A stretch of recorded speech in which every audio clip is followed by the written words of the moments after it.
Je demande encore une fois à Diomaye, notre président de la République, à qui j'avoue beaucoup de respect et beaucoup d'admiration, à bien vouloir avoir un partenariat avec la RDC, avec l'actuel président qui est Félix Tshisekedi, M. Fachi, car la RDC, c'est une mine d'or.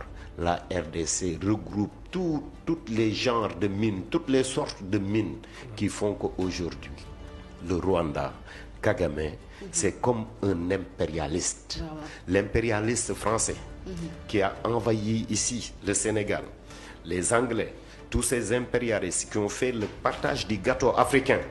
Aujourd'hui, Kagame est considéré comme un impérialiste qui est en train de faire le partage du gâteau chez son voisin à l'est de la RDC. Aujourd'hui, ça a été documenté et il y a une guerre.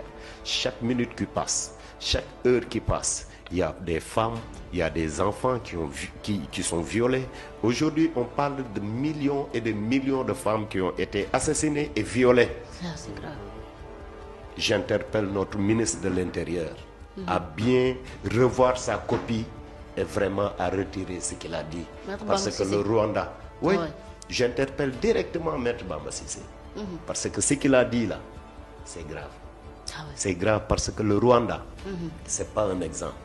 Allez-y sur le plan sportif. Les supporters du Paris Saint-Germain, le PSG, ils sont en train de manifester pour que le Paris Saint-Germain arrête son contrat, son partenariat avec le Rwanda.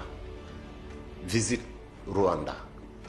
Les supporters sont en train de décrier pour que l'Arsenal et même le Bayern coupent leurs liens avec le Rwanda.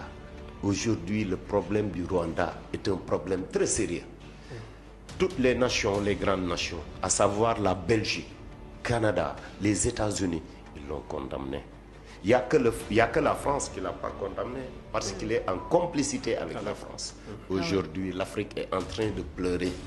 Et Pastef, il se dit des patriotes, plutôt des panafricains.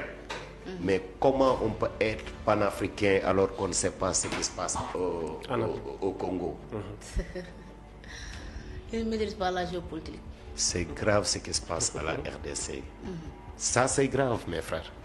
C'est des millions et des millions de nos frères qui sont en train d'être tués là-bas uniquement pour des matières premières.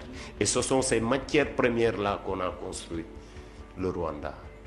Raison pour laquelle le slogan africain, ils disent que le Rwanda est nourri par le sang des Congolais. C'est ce qui se passe en réalité.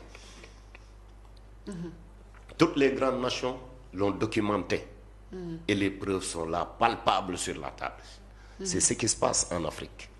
Donc nous, on est en retard et on ne sait pas ce qui se passe en Afrique. J'interpelle directement le ministre de l'Intérieur. Il doit rectifier ce qu'il a dit parce que le Rwanda n'est pas un exemple. D'accord, merci beaucoup. Il est